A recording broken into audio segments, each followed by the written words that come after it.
बच्चों, जय Shri Krishna. Audio video आ रही है बेटा क्लियर? ऑडियो वीडियो क्लियर आ रही है? Okay good. देखिए,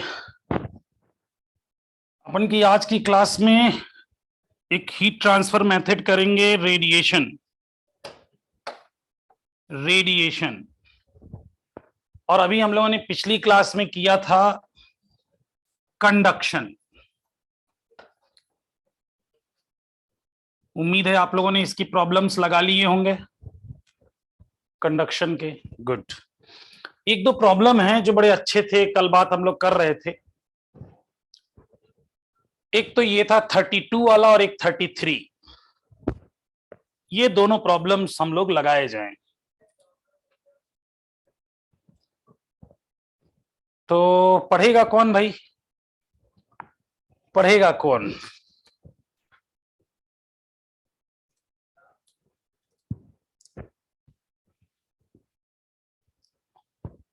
चलिए, हर्ष पढ़ेंगे क्या क्वेश्चन ये?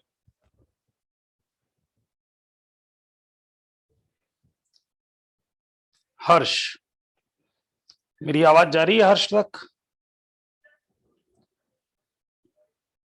विवेक? Yes sir. चल बेटा विवेक, 32 वाला क्वेश्चन पढ़ना बेटा, एक बार इसको लगाए, अच्छे क्वेश्चन हैं ये। 2 liter water at 27 degrees Celsius हाँ, is heated by a 1 kilowatt heater in an open container. On an average, heat is lost to surroundings at the rate of 160 joule per second. The time required for the temperature to reach 77 degrees Celsius is. ठीक है, यानी 27 पे है। मतलब question अगर अपन करें तो कुछ क्वेश्चन में एक कंटेनर में 2 लीटर पानी रखा हुआ है।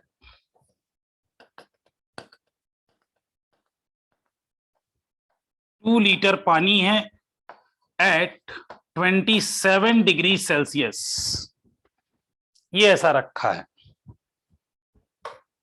और इसको एक हीटर से हम हीट कर रहे हैं। ओपन कंटेनर है और एक हीटर से हम हीट कर रहे हैं इसे। हीटर की एनर्जी कितनी है? 1 किलोवाट, यानी हम कह सकते हैं 1000 जूल पर सेकेंड एनर्जी दे रहा है ये। कितनी लॉस हो जा रही है? तो इसमें से कुछ एनर्जी तो लॉस हो जा रही है, रेडिएशन के थ्रू बाहर निकल जा रही होगी। 160 जूल पर सेकेंड लॉस हो रही है। तो बच कितनी रही है? 840 जूल पर सेकेंड एनर्जी मिल रही है इसको। 840 जूल पर सेकेंड। अब देखिए, ये हमारा एक होता है formula, Q equal to ms delta theta. अब Q, लेकिन यहां पे दिया हुआ है Q बाई टी, तो हम भी यहां लिख लेंगे Q बाई टी। और ये Q बाई टी जो इसे मिल रहा है ये है 840। तो हम न्यूमेरिकल रखें इसमें,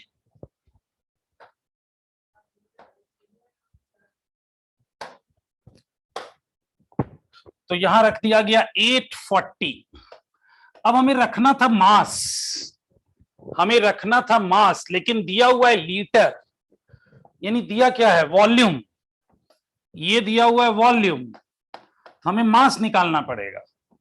तो मास क्या होगा? पहले तो वॉल्यूम को हम किस में बदलें? मीटर क्यूब में।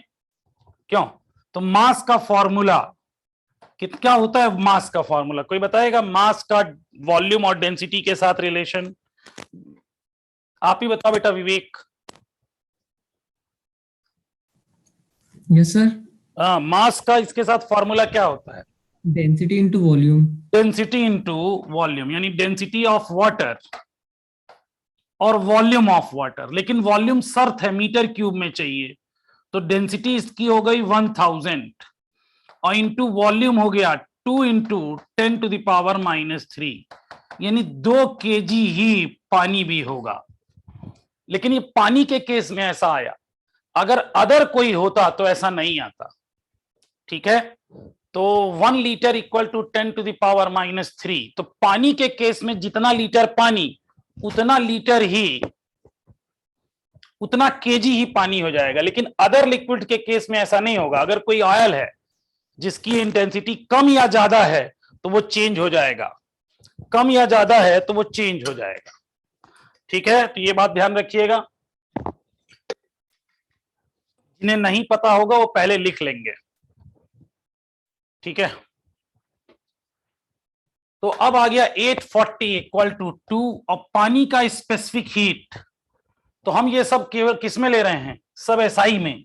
तो पानी का होता है 4222 और डेल्टा थीटा 77 - 27 और डिवाइडेड बाई टी। तो हमें टाइम ही तो निकालना है। तो टाइम इक्वल टू हो गया 2 × 4200 और इंटू ये 50 हो गया, डिवाइडेड बाई 840। सॉल्व करके बताएंगे कितना टाइम आएगा। यहां से सॉल्व करके बताएंगे आप कितना टाइम आएगा।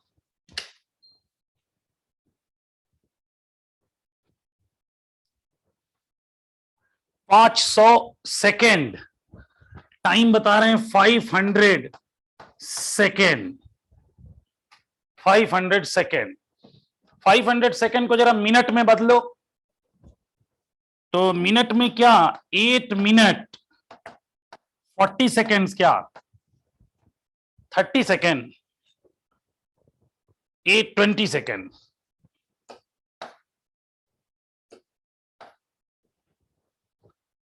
8 मिनट्स 20 सेकेंड। कौन सा आंसर है,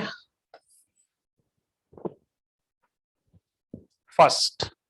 किसी को कोई डाउट हो तो पूछ सकते हैं,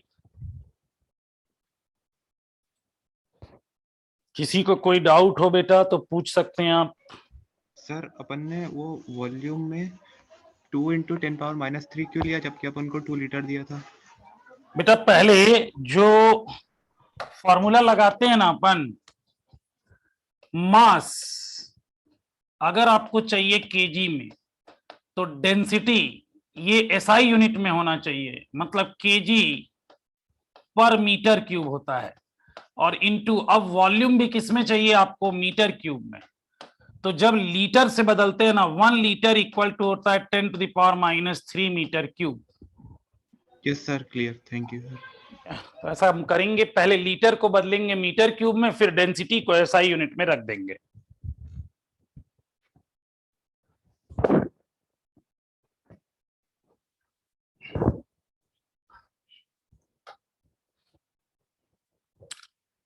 चलिए, ये 33 नंबर क्वेश्चन कौन पढ़ेगा भाई? वो पढ़े जिसका ये हुआ ना हो, मतलब इसको अटेम्प्ट करने की कोशिश किया और उसका हुआ ही ना हो। नहीं ये नहीं यार, 33, हाँ 33। कौन पढ़ना चाहेगा? गौरी आपने अटेम्प्ट किया था बेटा इसे? इसके पहले वाले किए थे, ये नहीं किया था। 34 वाला किया नहीं था? अच्छा, निशरीन आपने अटेम्प्ट किया था बेटा? नहीं सर। मतलब क्वेश्चन के बारे में हम जानते ही नहीं है कुछ। कोई ऐसा बच्चा जिसने अटेम्प्ट किया हो? यशराज, यश जैन, इशित, अभिनव, कोई बच्चा जिसने अटेम्प्ट किया हो? मुस्कान, निधि,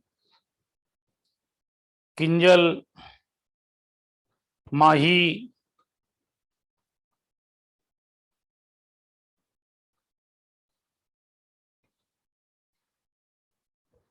अच्छा चलिए, तो कौन पढ़ेगा? चलिए यश जैन आप ही पढ़िए बेटा। A 2100 watt continuous flow geyser, instant geyser, has water inlet temperature 10 degrees Celsius, while the water flows out at the rate of 20 gram per second. 20 ग्राम पर सेकेंड, ठीक है। The outlet temperature of water must be about. अच्छा, कुछ ऐसा अगर इसका diagram बनाए ना तो कुछ ऐसा कि एक आपके पास गीजर है, जिसमें इस तरीके से एक इनलेट लगा हुआ है और एक आउटलेट लगा हुआ है। इनलेट और ये आउटलेट है।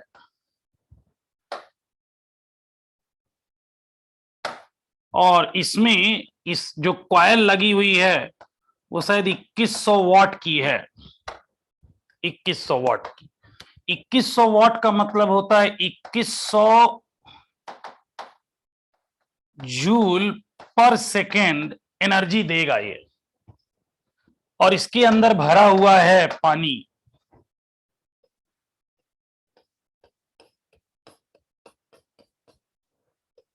ऐसा। और जो पानी इसके अंदर जा रहा है, अंदर जो जा रहा है पानी कितने टेम्परेचर पे है? तो 10 डिग्री। ये 10 डिग्री सेल्सियस पे जा रहा है। आउट मान लीजिए थीटा पे होगा। ठीक है। और जा कितना रहा है? तो 20 ग्राम पर सेकेंड जा रहा है। तो इसका निकाल सकते हैं, वही सेम फार्मूला। चलिए गौरी बताइए कैसे अटेम्प्ट करें बेटा।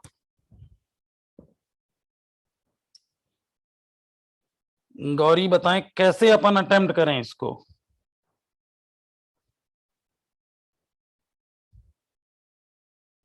रेट ऑफ फ्लो से लेंथ पता पड़ जाएगी। और रेट ऑफ फ्लो का मतलब बेसिकली ये डीएम बाई डी दिया हुआ है।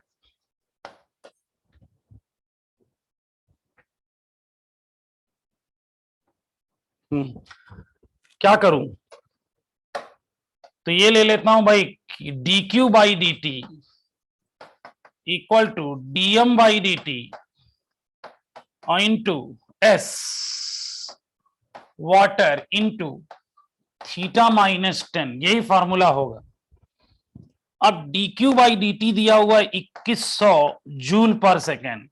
डीएम को अगर मैं बदल लूं तो 20 डिवाइडेड बाई 10⁻³ या 20 इंटू 10⁻³ लिख सकता हूं भाई, ग्राम को केजी में बदलने के लिए। सेकेंड को सेकेंड ही रहने दो। पानी का एस 4200 क्योंकि सब एसआई में ले रहे हैं। अब थीटा -10, कोई बता सकता है थीटा कितना आएगा?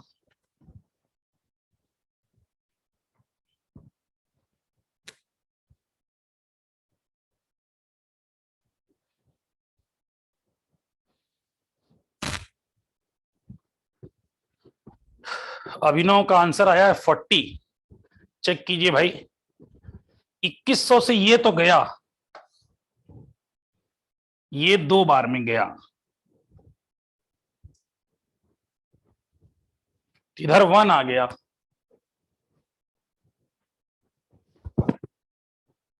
कितना आया आंसर?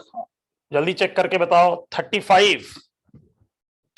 35 आंसर में है 35। तो 40 कैसे आया था अभिनव? बहुत सारे बच्चों का 35 आया है, मोहम्मद का, मानसी का, यशराज का। तो तेरा 40 कैसे आ गया?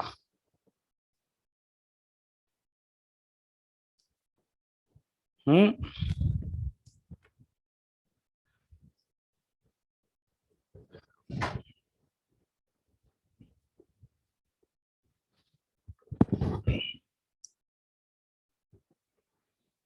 हम्म।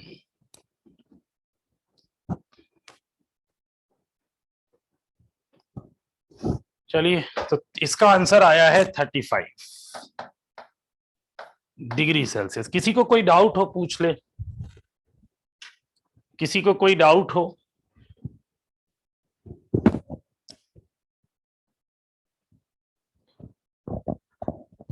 No doubt.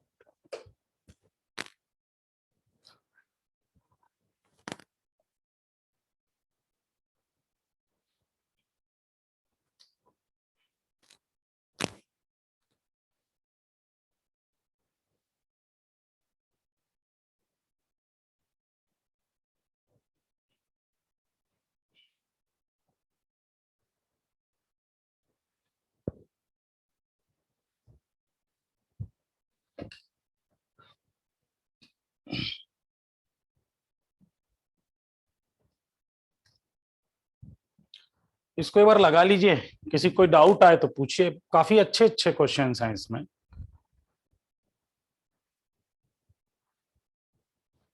जैसे क्वेश्चन नंबर 49,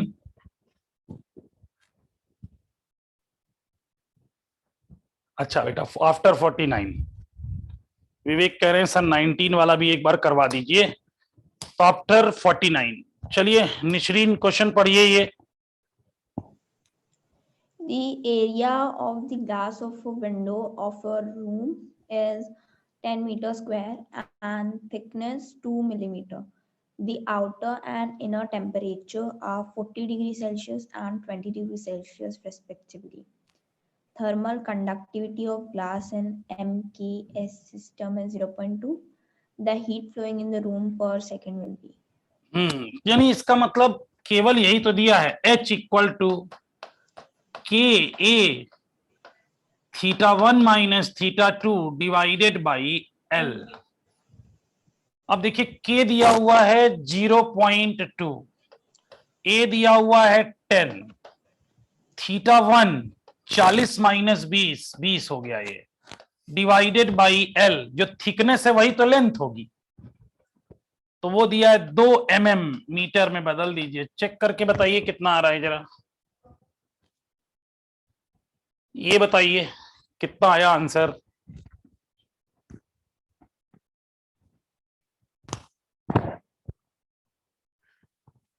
आंसर आ रहा है 2, मतलब ये वाला, तो ये तो केवल फॉर्मूला बेस्ड हो गया।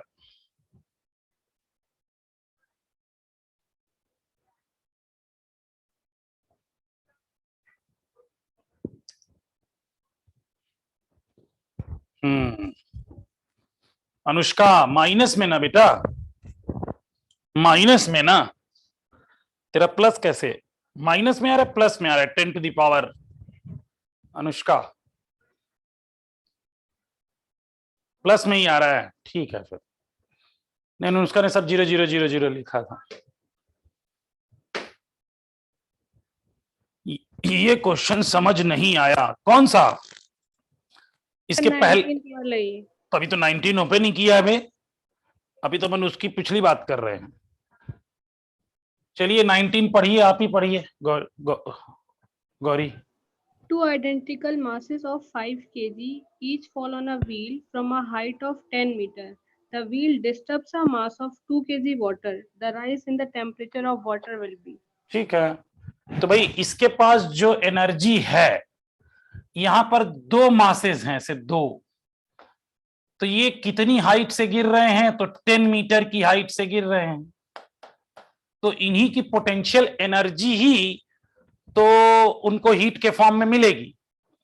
तो पोटेंशियल एनर्जी निकाल लेते हैं, तो पोटेंशियल एनर्जी एक का होगा mgh, तो 2 का हो गया 2 mgh, तो यहां रख लिया गया 2 mgh, यही एनर्जी मिली है, equal to ms delta T, ये वाला, और स्मॉल m इसको हम माने हैं, और ये 2 kg वाटर वाले को कैपिटल M SW, और राइज इन टेम्परेचर पूछा है तो यानी डेल्टा थीटा पूछा है।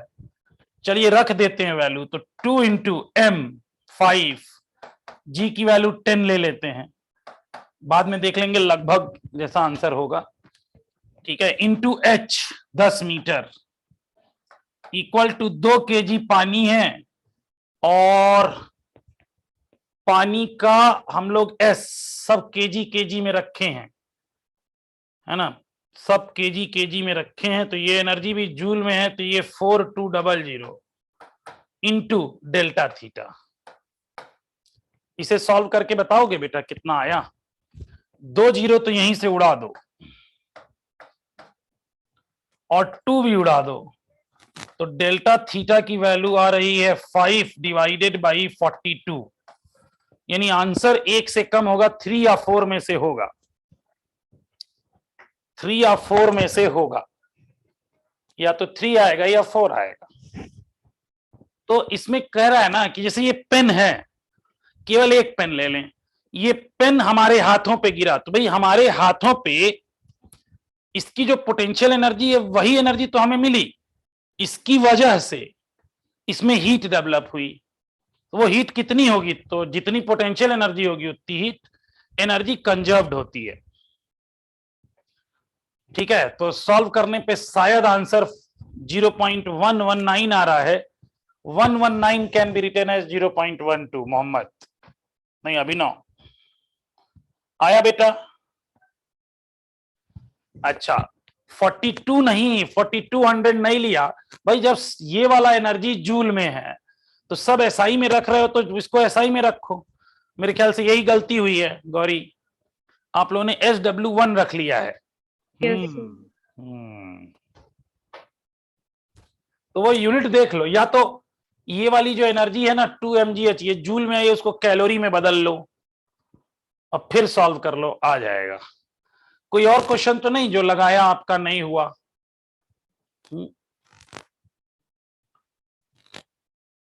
कोई और क्वेश्चन तो नहीं था ऐसा जो लगाया और नहीं हुआ? सब हो गए?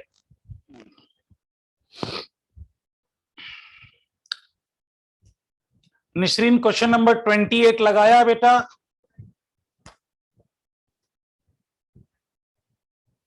निश्रीन क्वेश्चन नंबर 28 लगाया आपने? हाँ, आगे आइए। हैं? तो अटेम्प्ट किया था या नहीं? हैं? आवाज साफ नहीं आ रही है। नहीं किया था तो किया क्या क्या क्या क्या किया? कितने क्वेश्चन किए हैं कंडक्शन से?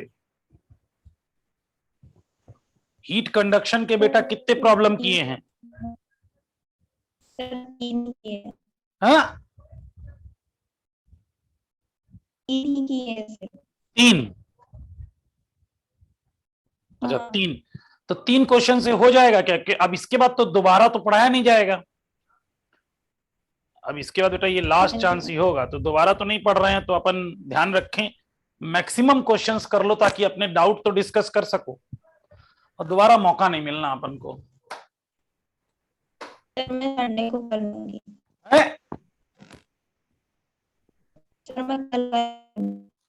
आवाज साफ नहीं आ रही, मैं तो पता ही नहीं चल पाना। अच्छा कल टेस्ट है इसलिए लोग नहीं पढ़ रहे हैं, ऐसा क्या निसरीन? कल टेस्ट की तैयारी कर रही है इसलिए नहीं पढ़ रही है?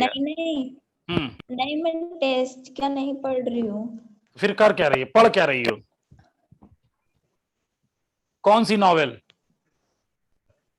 कोई नॉवेल नहीं पढ़ती मैं। अरे तो कर क्या रही है भाई? इतने दिन आपको 12 मतलब 24 घंटे में कम से कम सेल्फ स्टडी 10 घंटे तो होगी ही होगी। इस 10 घंटे का टाइम टेबल बताओ, क्या कर रहे हो आप? सर मैं बाद में बता सकती हूँ। अच्छा अभी तुम्हें दोस्तों शर्म आ रही है कि इन लोग सामने कैसे बता दूं अपना टाइम टेबल? सब जान जाएंगे इतना पढ़ती है ये। सही है।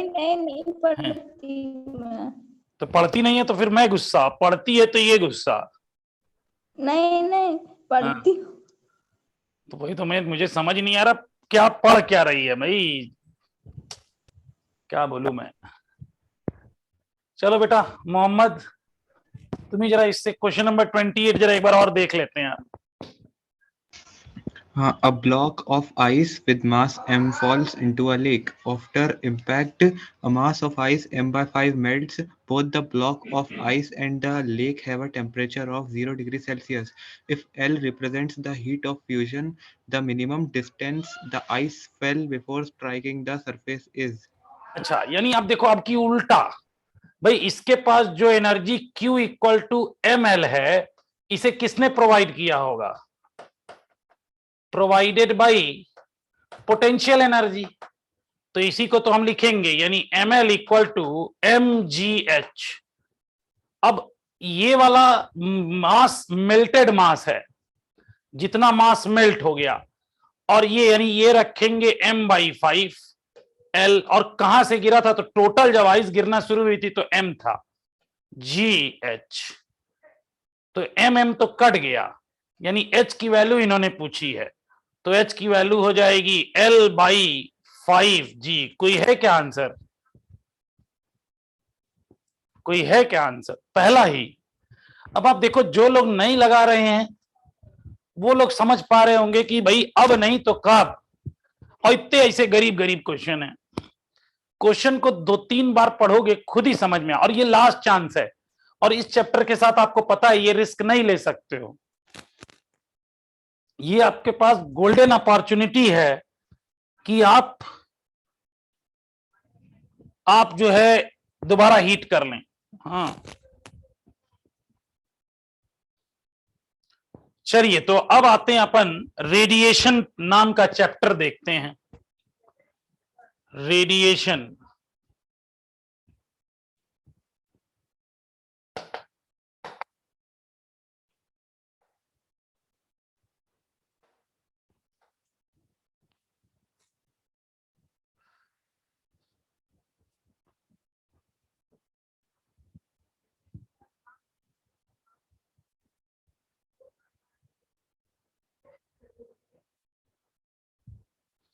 अब इसमें मेरे ख्याल से आप लोगों ने डेफिनेशन वगैरह पढ़ी होगी,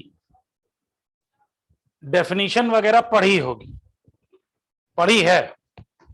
कितने बच्चों ने पढ़ी है? इमिसिविटी, एब्जॉर्प्शन, एब्जॉर्बिटिव पावर, ये नोट्स में भी लिखी है।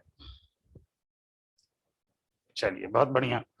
तो हम लोग इसको जो रेडिएशन वाला टॉपिक है उसे स्टार्ट करते हैं स्टीफन्स लॉ से। स्टीफन्स लॉ, स्टीफन्स लॉ से स्टार्ट करते हैं भाई।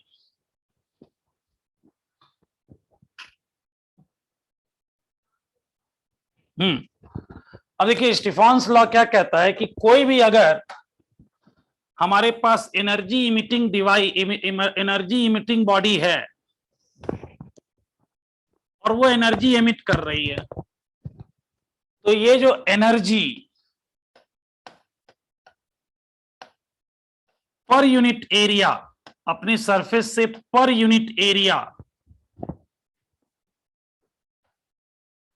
पर सेकेंड जो एनर्जी एमिट करेगी, ई, यानी देखना इस E is proportional to T raise to the power 4, यानी अपने एब्सोल्यूट टेम्परेचर के 4th पावर के प्रोपोर्शनल होगी। या E इक्वल टू लिखा जाए तो यह आएगा sigma T raise to the power 4। E is equal to sigma T raise to the power 4। ये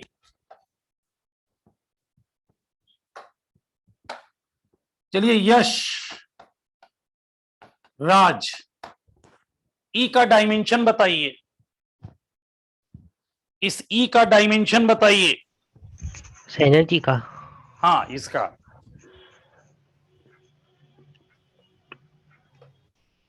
सर M हाँ L हाँ L2 L2 T-2 T-2। कितने लोग इनकी बात से एग्री करते हैं? चैट बॉक्स में ही बताइए। यस एग्री, मुस्कान यस, जैन कह रहा है यस, जैन एग्री नहीं है, बाकी जितने लोग एग्री हैं। बाकी कितने लोग मोह माया मुक्त हो चुके हैं, जो ना इनसे एग्री करते हैं ना डिसएग्री करते हैं? प्लीज जरा चैट बॉक्स में बताइए। जो लोग इनसे ना एग्री करते हैं ना डिसएग्री करते हैं, मतलब उन्हें कुछ आता ही नहीं है, मतलब पता नहीं, सही भी हो सकता है, पता नहीं गलत भी हो सकता है, हमें नहीं आता तो हम कैसे जज करें? कितने लोग ऐसे हैं कि जो इसके जजमेंटल नहीं हो सकते? मानसी मौर्य, हाँ मानसी, मानसी आप बताना बेटा, ये शायद सही बताया इन्होंने या गलत? मानसी,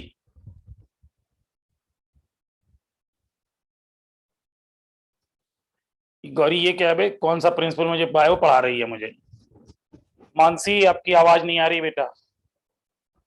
इशित, इशित मिश्रा, एग्री और डिसएग्री, कोई तो करो।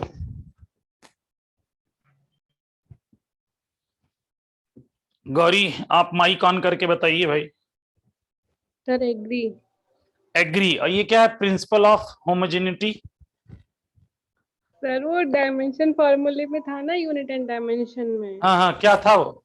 कि दोनों साइड LHS RHS में डायमेंशन सेम होते हैं। अब मैंने तो ऐसे एनर्जी पर unit area per unit time, ये अगर आप ध्यान दोगे तो ये एनर्जी नहीं है, ये इंटेंसिटी है।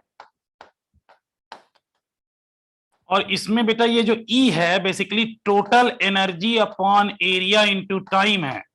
सो इसका डायमेंशन होगा ml square t minus 2 upon l square t, यानी m एरिया है ये, तो m l 0 आएगा और t -3 आएगा।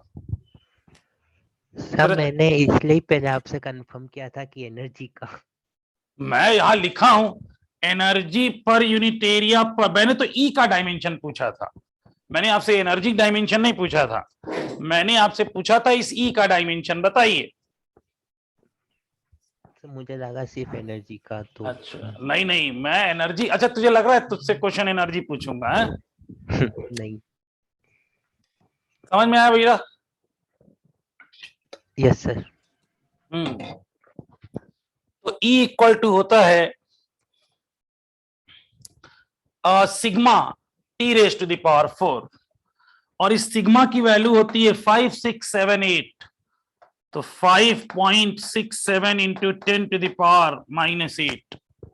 एक बार चेक कर लेना -8 है या +8 है, सिग्मा माइनस ही है, तो 5 ऐसे याद रखो 5, 6, 7, 8, तो 5.67 इंटू 10 टू द पावर -8 ये सिग्मा की वैल्यू है। ठीक है, अब अगर इसका ये देखना, इस पे एक काफी अच्छा क्वेश्चन है। अगर मैं बेटा इसका लॉग ले लूं, log E equal to log sigma T raise to the power, क्योंकि अब T raise to the power 4 का तो ग्राफ हमने ड्रॉ नहीं किया है, तो ये हो जाएगा log sigma plus log T पे पावर 4, या इसको ऐसे लिख सकते हैं हम, log E equal to 4 log T और प्लस log सिग्मा। सिग्मा कांस्टेंट है। अब मैं आपसे ग्राफ ड्रॉ करने के लिए बोल रहा हूं, ये ले लीजिए log E का और ये ले लेते हैं log T। ग्राफ कैसा आएगा? ये ग्राफ वाला है, वेरी गुड, स्ट्रेट लाइन आएगा। Anushka Vishwakarma, please switch on your mic.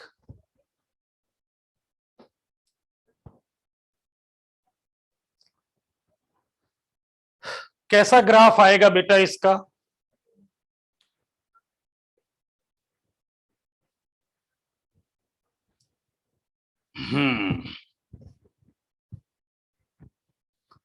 mx plus c वाला शायद, slope will be log sigma, नहीं, slope will be 4, this is intercept भाई, this is the value of c, this is the value of x, this is the value of y, तो this is the value of m। तो graph कैसा?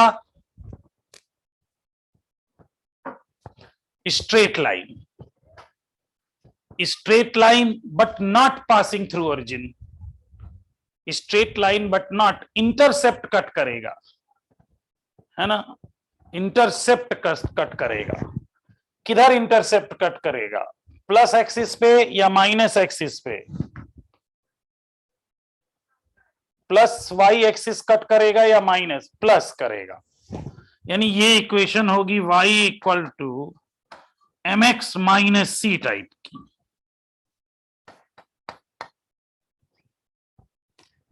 अगर बेटा plus करता तो आपसे क्या नीट में ये क्वेश्चन पूछे थे हम आपसे? हैं? ये क्वेश्चन हम पूछे थे क्या आपसे अगर माइनस प्लस एक्सिस पे करता? भाई ऐसे इतना आसान भी नहीं होगा नीट, मतलब हो जाता है कभी कभी एक आध क्वेश्चन, लेकिन ये तो नहीं।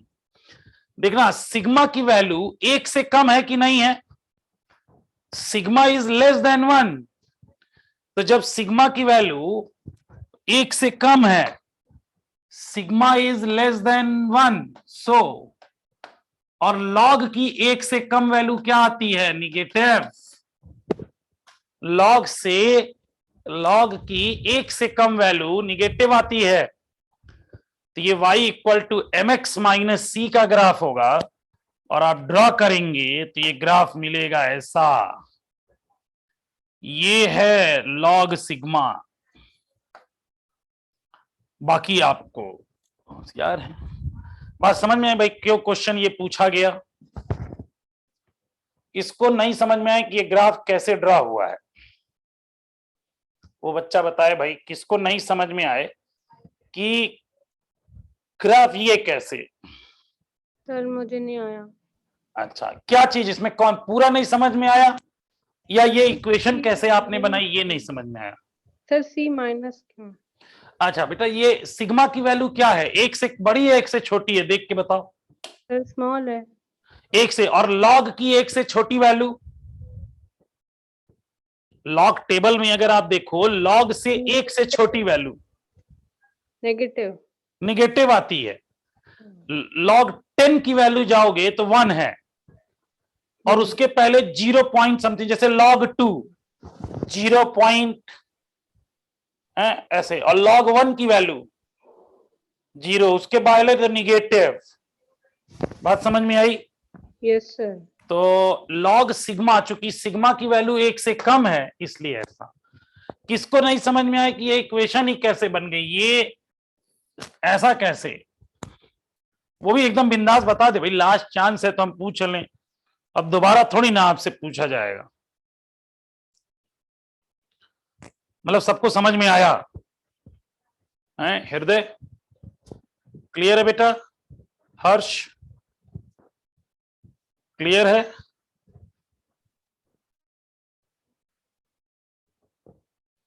कुछ तो ना चैट में रिस्पॉन्ड कर रहे हैं। अभी तुम लोग क्रिसमस मना रहे हो क्या? हैं? तुम लोग क्रिसमस तो नहीं मना रहे हो कि चलो हम क्रिसमस मनाते हैं? और छुट्टी कहाँ मिलेगी? ये छुट्टी है, जिसको छुट्टी कर लो।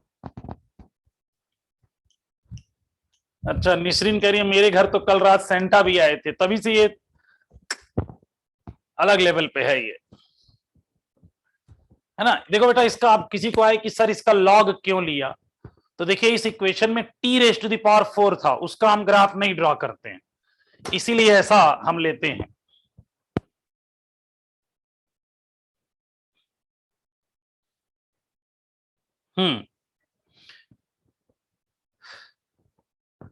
अब आते हैं,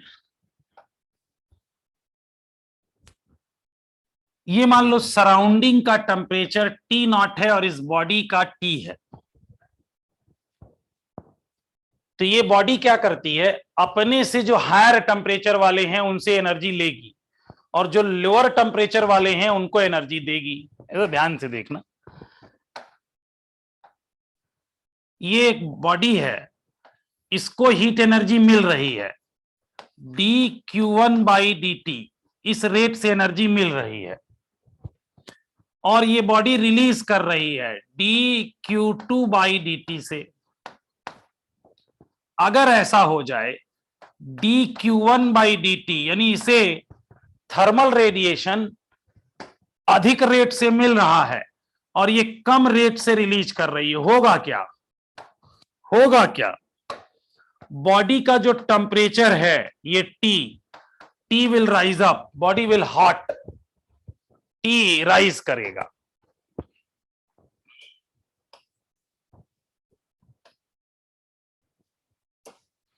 अगर ऐसा हो dQ2/dt is equal to dQ, इसको 1 लिखें, 2 कहां लिख रहे हैं, dQ2/dt, जिससे मिला, जिस रेट से मिला उसी रेट से इसने रिलीज कर दिया, तो इसका टेम्परेचर कांस्टेंट रहेगा। और अगर जिस रेट से मिल रहा है उससे ज्यादा रेट से ये रिलीज करने लगे,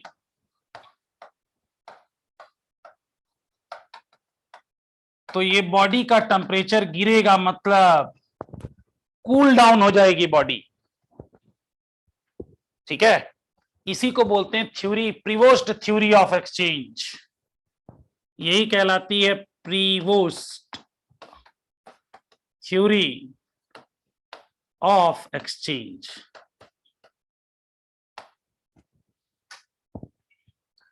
तो यहां पर हम लोग स्टीफान्स का लॉ ही लगा करके देखना चाहते हैं कि एक बॉडी है जिसका टेम्परेचर T है और वो बॉडी कूल हो रही है, यानी कुछ रेडिएशन एनर्जी निकाल रही है और कुछ रिसीव भी कर रही है ना, एक ही मोमेंट पे निकाल भी रही है और रिसीव भी कर रही है। तो भाई इस समय जितना रिसीव कर रही है वो कितना है, रिसीव कर रही है तो उसको मान लेते हैं एनर्जी पर unit area per unit time even है सिग्मा T पे पावर 4, और जितना रेडिएट कर रही है वो सिग्मा T0 पे पावर 4। अब यहां से अगर मैं कहूं कि कितनी एनर्जी लॉस हुई, तो loss delta E equal to sigma T पे पावर 4 माइनस T0 पे पावर 4, ये इसका लॉस होगा। ये आप जान रहे होंगे ये क्या है, ये बेसिकली है dq by a dt, sigma T पे पावर 4 माइनस T0 पे पावर 4।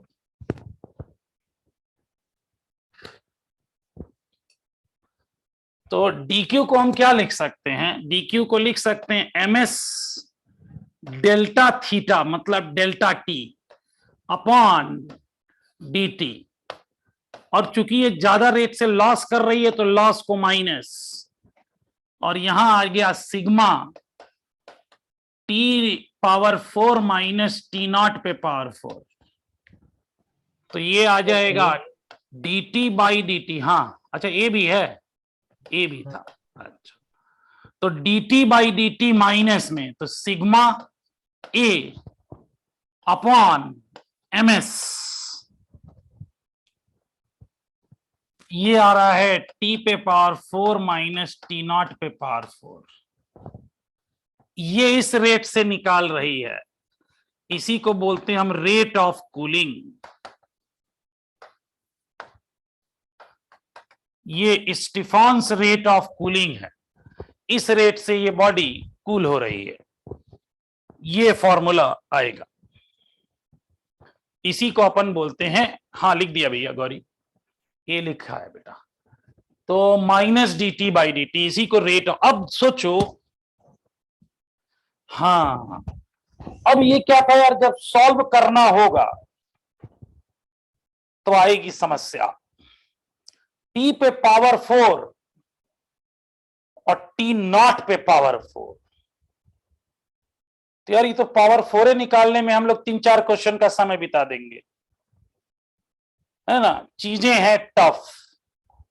आ गई समस्या तो किसको याद करें, किसको याद किया जाए, पापा को, हाँ तो यहां पर बापू को याद किया जाएगा, और बापू इसको सिंप्लीफाई करेंगे, बापू इसे सिंप्लीफाई करके हमें बताएंगे कि हाँ ये ऐसा, तो उसी को हम बोलते हैं न्यूटन्स लॉ ऑफ कूलिंग,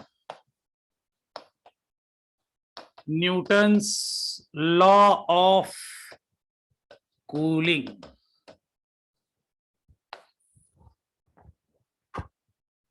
ठीक है, सबसे पहले ये वाले, इस वाले इक्वेशन का 1 2 का 4 कर लेना, तो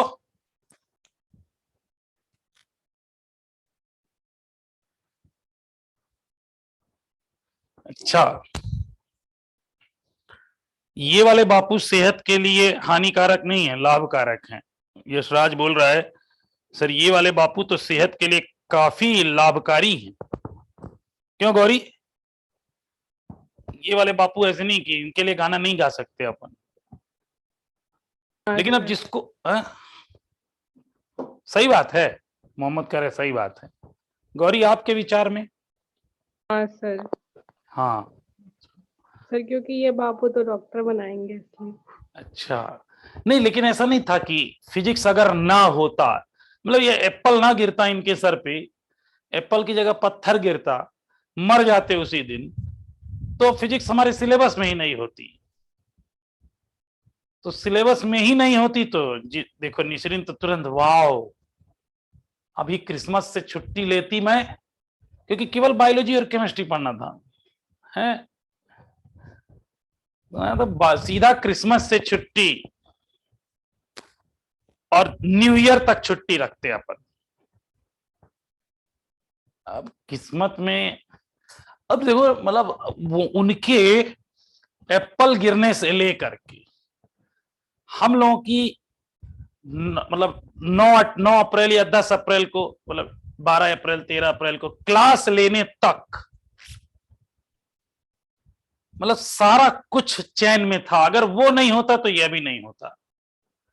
नहीं, अगर वो घटना नहीं होती तो फिर अपन की मुलाकात होती गौरी, ये ऑनलाइन नहीं होता, ऑफलाइन होता तो होती मुलाकात नहीं। फिर तू पढ़ती साउथ टुकगंज, अपन इधर विजयनगर, या मैं पढ़ाता विजयनगर साउथ टुकगंज, तू पढ़ती, मतलब ये सब लिखा था तो पत्थर गिरना जरूरी था, वरना तुम्हें कैसे कैसे पता चलता कि फिजिक्स इतनी आसान भी है।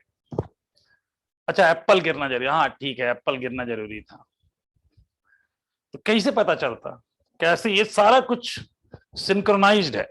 चलो तुम लोग हटा देना, नहीं तुम लोग जब बन के जाना, डॉक्टर बन जाना, तो तुम लोग डॉक्टर बनने के बाद फिजिक्स को हटा देना नीट के सिलेबस से, ठीक रहेगा।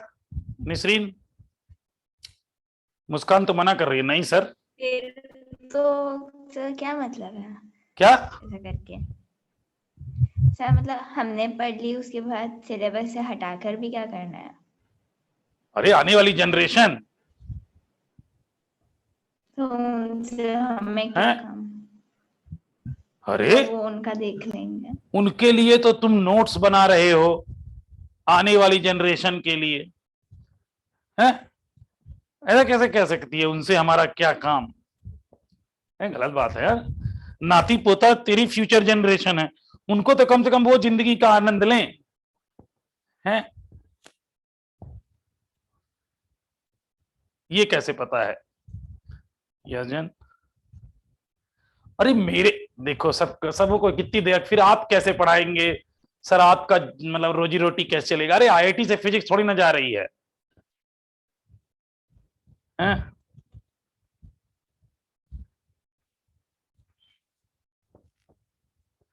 It's depend on vision.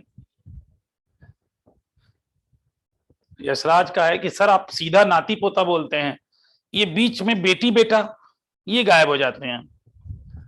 और ये मतलब लोगों को एक्चुअली इमेजिनेशन करने में जो अच्छा लगे, जैसे मैं नाती पोता करता हूं ना, तो एक आपके अंदर वो वाले इमोशंस आते हैं, मतलब एक होता ना ट्रू लव वाले, वो वाले अफेक्शन मतलब आते हैं।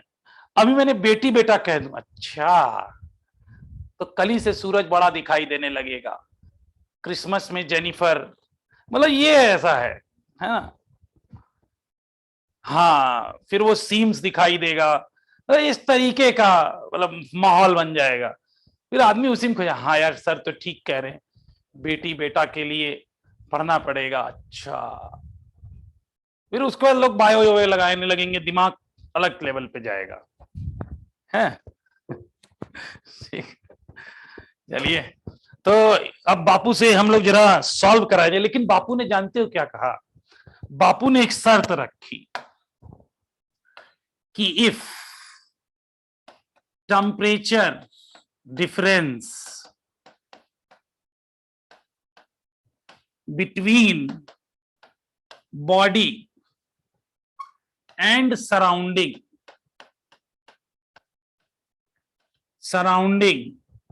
इज नॉट मच, मतलब इन्होंने तो कहा था डेल्टा टी की value less than 35 degree Celsius रखो, then rate of cooling is directly proportional to temperature difference between body and surrounding. ये इनका लॉ था, न्यूटन का लॉ था, ठीक है। तो अब इनके ये डिफरेंस हम लोग, लेकिन जितने क्वेश्चन आएंगे ना उनमें सब में लगेगा, बोल देगा, जहां पे 35 से ज्यादा भी होगा वहां बोल देगा।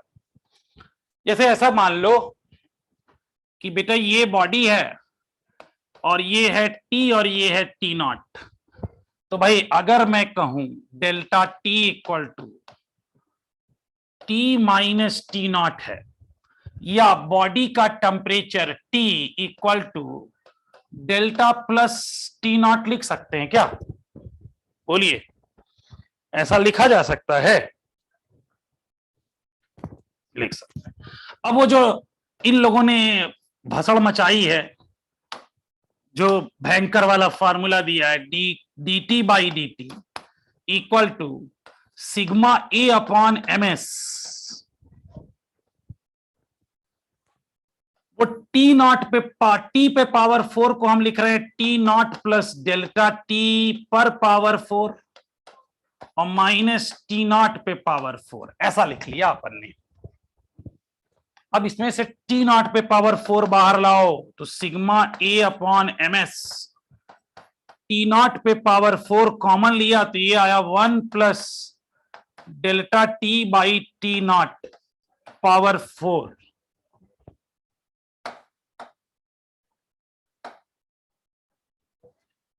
ये हाँ सीधा ऐसे लिख सकते हैं, और माइनस टी नॉट, नहीं एक मिनट सही आ रहा है ना, टी नॉट बाहर किया, हाँ ठीक है, और ये टी नॉट पे पावर 4। अब एक काम करते हैं ना, टी नॉट को फिर इसको पहले बाइनोमियल यूज कर लेते हैं, 1 plus delta T by T not को बाइनोमियल यूज कर लो, तो sigma A upon M S, T not पे पावर 4 रहने दीजिए, और 1 plus 4 delta T by T not और माइनस टी नॉट पे पावर 4, ऐसा कर लिया अपन ने।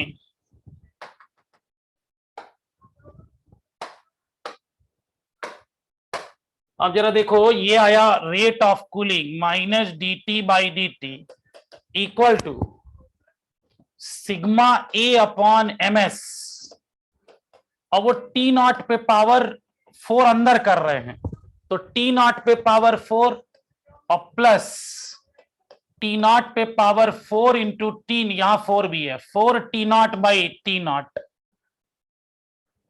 ये टी था, हाँ ठीक है, डेल्टा टी, ये डेल्टा टी था, डेल्टा टी, और ये टी नॉट और माइनस टी नॉट पे पावर 4, कुछ तो शहीद हो गए। अब जो बचे हैं वो लिख दो, minus D T by D T equal to sigma A upon M S, यहां हो गया 4 और ये हो गया टी नॉट क्यूब, और यहां बचा डेल्टा टी। अब जरा देखो, एक देखो, ये 4 constant, sigma constant, A constant, delta T cube constant, M S, delta T क्या है? सराउंडिंग का टेम्परेचर। अब सराउंडिंग का टेम्परेचर थोड़ी ना कि जैसे मान लेते हैं, इमेजिन करो, यस जैन माइक ऑन कर, यस सर, इमेजिन कर, जस्ट इमेजिन कि एक गर्म चाय की प्याली हो, हाँ सर, इमेजिन हुआ, हो गया सर, एक गर्म चाय की प्याली हो, आगे देखो उधर विवेक कह रहा है कोई उसको पिलाने वाली हो, अबे ये नहीं, गर्म उसमें चाय से की हीट प्याली लॉस्ट होने वाली हो, है, उसमें से हीट लॉस्ट होने वाली अच्छा हो। उसमें से हीट लॉस होने वाली, अच्छा साधु हो गया यार, ये तो लड़का साधु हो गया ये जिससे हीट लॉस होने वाले हो, शाबाश। तो एक गर्म चाय की प्याली अगर मान लो कमरे में ठंडी हो जाए, कि चाय लाके रखा, यस नहीं कि सर चाय पियो, और ठंडी हो गई, रूम पूरा गर्म हो गया, ऐसा होगा क्या? नहीं सर, है गौरी दीदी, ऐसा होगा नहीं? हाँ, वो चाय हमारी बॉडी के अंदर जाए तो होगा, बट गर्म चाय की प्याली रूम में ठंडी हो जाए तो रूम के टेम्परेचर को कुछ नहीं कर सकती। चाय ठंडी हो जाएगी बट रूम गर्म नहीं होगा, यानी सराउंडिंग चूंकि बहुत बड़ा डायमेंशन का होता है इसलिए इस पे फर्क नहीं पड़ता। तो हम क्या लिख सकते हैं यहां से, ये है rate of cooling, rate of cooling is directly proportional to, तो देखो पापा ने जो बोला था उसे मैथमेटिकली प्रूफ करके दिखाया है और इन्होंने अपना एक फॉर्मूला बनाया है। अब इसी ये है इनका कांस्टेंट, तो यहां से लिखा जाए minus dt by dt equal to k delta t और बाई डेल्टा टी आ रहा है ना, हाँ delta minus k delta t। अब इनके फॉर्मूले को हम अप्लाई करें अगर, तो हम डेल्टा टी को क्या लिख सकते हैं, डेल्टा टी को लिख सकते हैं टी माइनस टी नॉट और ये है minus T T by D T. अब ध्यान से सुनो, इफ अ बॉडी, ये इनका न्यूमेरिकल फॉर्मूला बनने जा रहा है बेटा, इसी पे क्वेश्चन आता है। If a body cools from T1 to T2 temperature, T1 to T2 temperature in time t, and surrounding temperature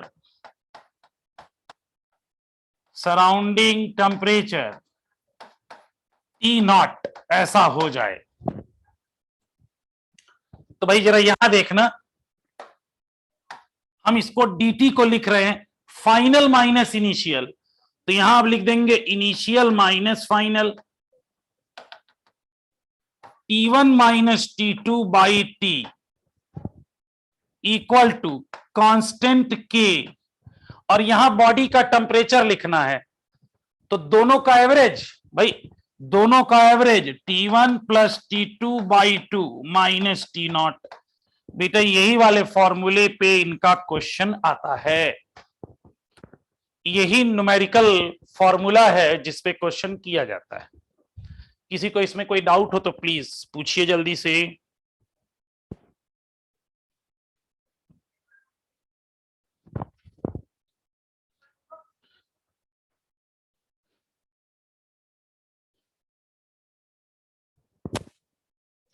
हाँ, dt का मतलब है फाइनल माइनस इनिशियल, लेकिन चूंकि माइनस dt था इसलिए मैंने इनिशियल माइनस फाइनल कर लिया बेटा, नैना ठीक है, मैंने पलट दिया, लिखते तो T2 माइनस T1 है, बाहर माइनस साइन था, पलट दिया,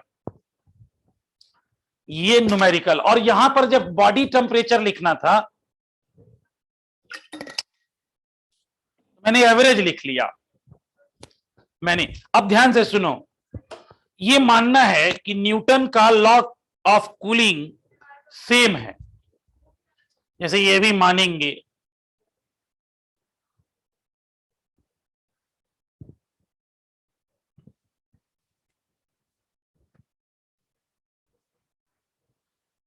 ये देखिए क्वेश्चन नंबर 38, कोई बच्चा पढ़ेगा? चलिए यशराज पढ़िए जरा क्वेश्चन।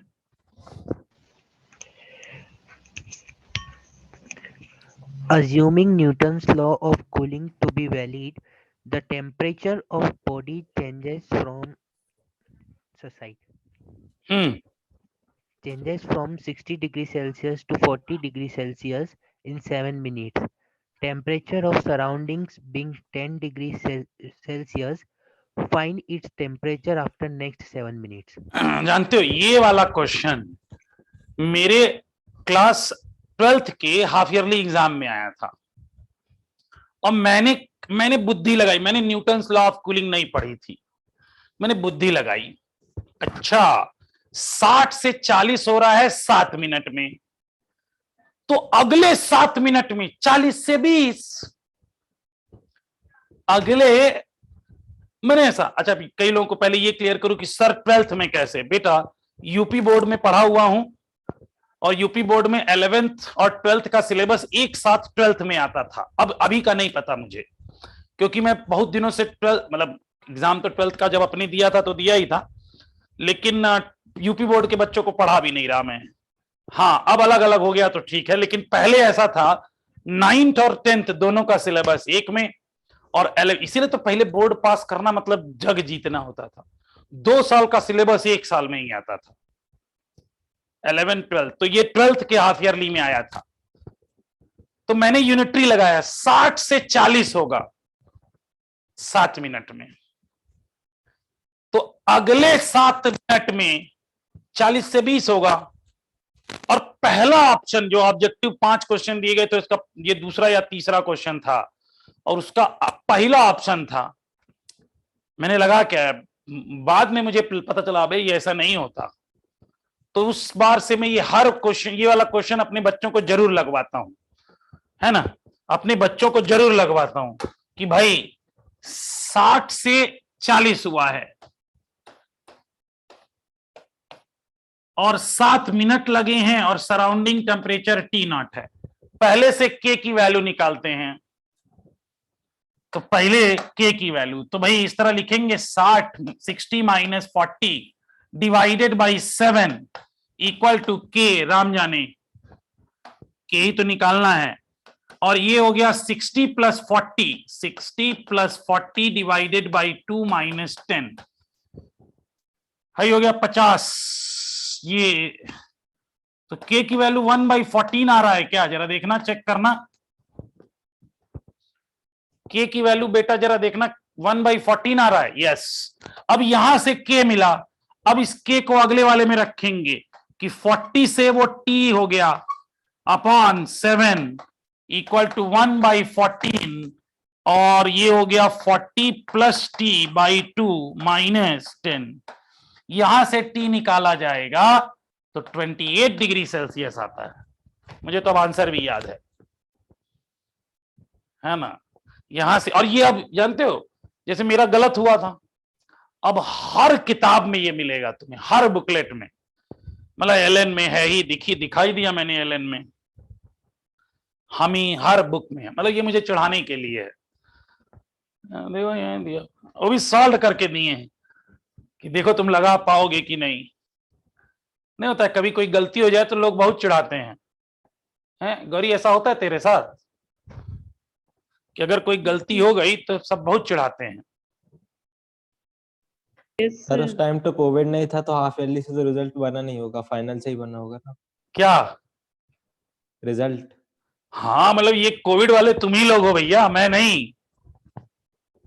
समझे, तुम लोग हो, तुम भी लोग शायद कोविड वाले तो नहीं हो, तुम लोगों ने 10th पास करके आए हो। हाँ सर। और 12th भी पूरे सीन तो ऐसे ही लग रहे हैं। ये ओमिक्रॉन कुछ मतलब ऐसे ही गवर्नमेंट मतलब बदल रही है।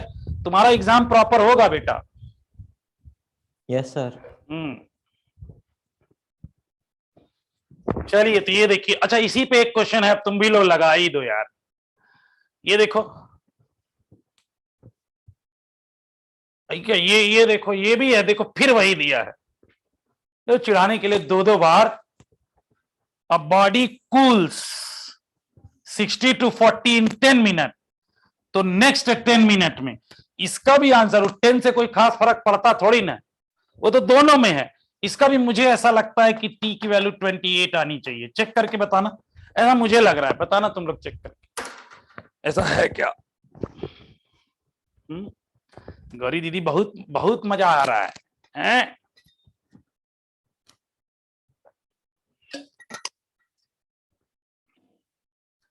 नहीं, गौरी दीदी सीम्स पे हंस रही हैं, सीम्स। K की वैल्यू 1/20 आई है। नहीं हंस सकते भैया, ऐसे मना थोड़ी ना। जरा इसका चेक करके बता भैया, यशराज, हृदय, इशित, क्या आंसर बेटा 28 डिग्री सेल्सियस ही आ रहा है? मैंने अपने ऐसे ही अंदाज से लिखा है। अभिनव कह रहा है आ रहा है 28।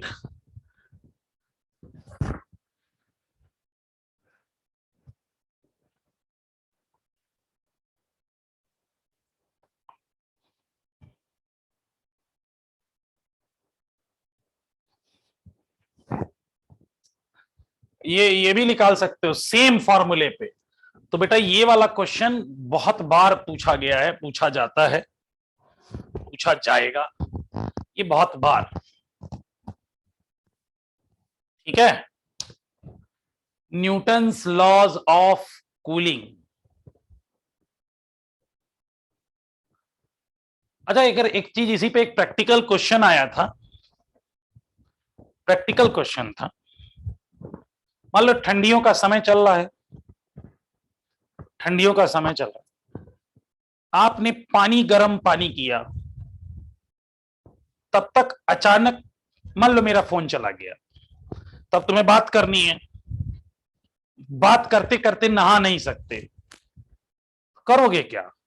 क्या उस पानी को वैसे ही गर्म पानी जो कि आपने 80 डिग्री सेल्सियस पे गर्म किया था ऐसे ही छोड़ दें, या उसमें थोड़ा सा नॉर्मल पानी मिला के छोड़े, मतलब कुनकुना करके, कुनकुना पानी करके छोड़े, कैसा करके छोड़े?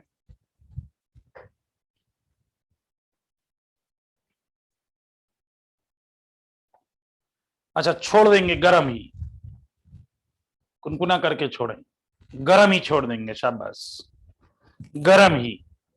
मोहम्मद कह रहे हैं सर लुकवार्म करके छोड़ें, गौरी कह रही है पता नहीं किससे डिफरेंस कम होगा, ऐसा क्यों?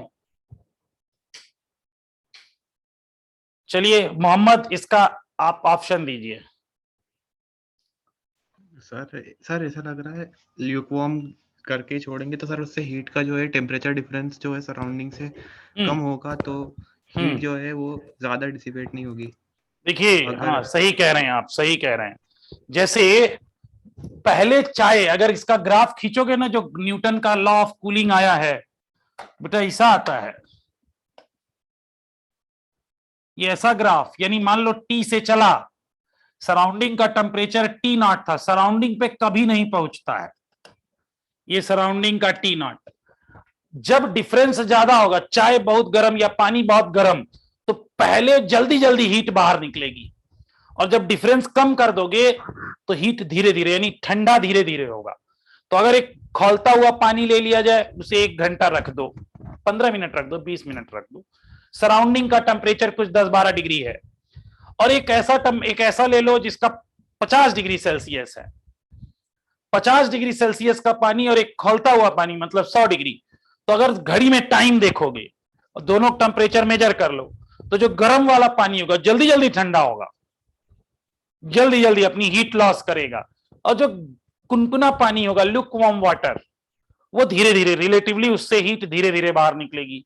तो आप देखोगे ना, सेम रेंज ऑफ टेम्परेचर गिरने में कम आएगा। ठीक है,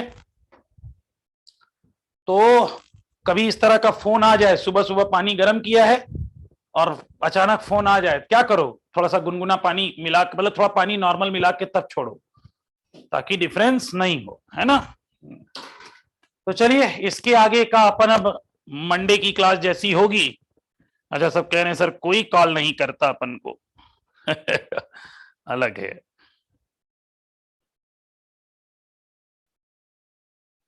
ठीक है, चलिए तो फिर मुलाकात होगी मंडे को, करते हैं मंडे क्लास। ओके बेटा, बाय बाय, बाय बाय।